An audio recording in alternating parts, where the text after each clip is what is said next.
तालुक्यात वसंत ऋतूच्या आगमनानं निसर्ग जणू रंगपंचमी साजरी करत असल्याचं दृश्य पाहायला मिळत आहे.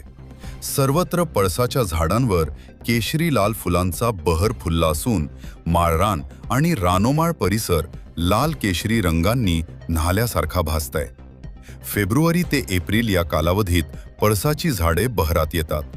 या फुलांमुळे जंगल परिसर जणू आगीच्या ज्वालांसारखा दिसू लागतो.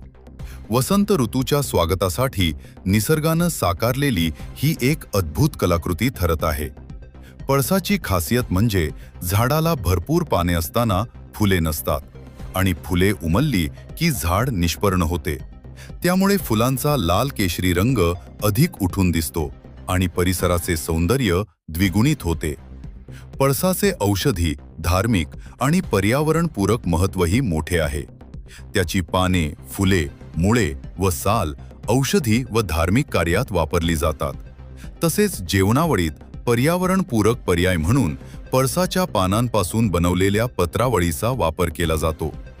वसंत ऋतूच्या पार्श्वभूमीवर पळस फुलांचा हा बहर निसर्गप्रेमींना भुरळ घालत असून तालुक्यातील जंगल आणि माळरान परिसर लाल केशरी रंगांनी सजला आहे.